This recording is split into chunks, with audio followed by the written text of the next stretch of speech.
السلام علیکم ویورز، پاکستان میں لاک ڈاؤن میں واضح نرمی دکھائی گئی ہے اور ابھی تمام کاروبار کو دوبارہ سے کھول دیا گیا ہے، لیکن ان تمام چیزوں کو مد نظر رکھتے ہوئے حکومت نے بڑا قدم لیا ہے اور تعلیمی ادارے کھولنے کے حوالے سے بھی غور شروع کر دیا ہے۔ بتائیں گے آپ کو تمام تفصیلات اس ویڈیو میں، لیکن ان تک پہنچنے سے پہلے آپ سے گزارش ہے آپ ہمارے چینل کو سبسکرائب کر دیں تاکہ ہماری نئی آنے والی تمام ویڈیوز سب سے پہلے پہنچیں آپ کے پاس۔ جی ہاں، تعلیمی ادارے ماڈل SOPs پر عمل درآمد کروا کر کھولنے کا تجربہ اسلام آباد میں کیا جائے گا۔ تجربہ کامیاب ہونے کے بعد ہی صوبوں کو بھی تجاویز دی جائیں گی کہ وہ تعلیمی ادارے کھول دیں۔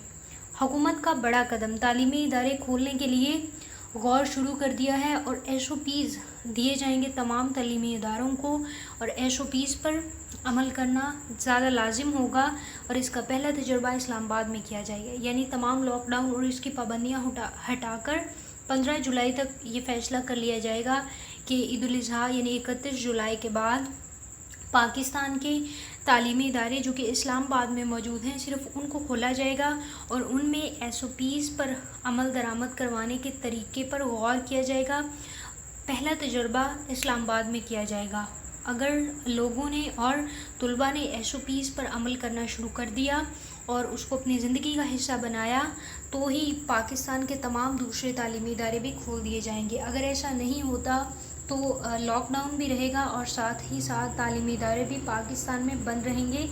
اس حوالے سے وفاقی وزیر تعلیم شفقت محمود کی زیر صدارت آج ایک اہم اجلاس ہوا ہے اور اس میں بتایا گیا ہے کہ ان کے اجلاس میں SOPs کے ساتھ تعلیمی ادارے کھولنے کے معاملے پر غور کیا گیا ہے۔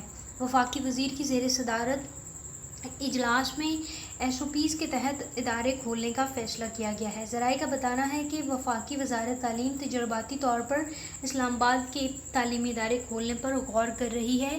جیسا کہ 15 جولائی کو پاکستان کے تمام تعلیمی ادارے کھلنے تھے، لیکن اب 15 جولائی تک یہ تعلیمی ادارے کھلتے ہوئے نظر نہیں آ رہے، لیکن 15 جولائی کے بعد سب سے پہلا تجربہ اسلام آباد میں کیا جائے گا۔ اسلام آباد کے کچھ تعلیمی ادارے کھولے جائیں گے، ان کو SOPs دیے جائیں گے۔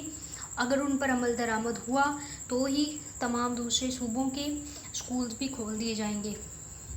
تاحال تمام صوبائی حکومتیں عندیہ دے چکی ہیں کہ تعلیمی ادارے جلد کھولنے کی اجازت دیے جانے کا امکان نہیں۔ نجی تعلیمی اداروں کا مطالبہ ہے کہ حکومت انہیں اب تعلیمی ادارے کھولنے کی اجازت دے، ان کے لیے مزید مالی نقصانات برداشت کرنا ممکن نہیں رہا۔ ناظرین، اگر آپ کو ویڈیو پسند آئی ہے تو اس کو لائک کریں، ساتھ ہی ساتھ تمام نئی انفارمیٹیو ویڈیوز کے لیے ہمارے چینل کو سبسکرائب کر دیں۔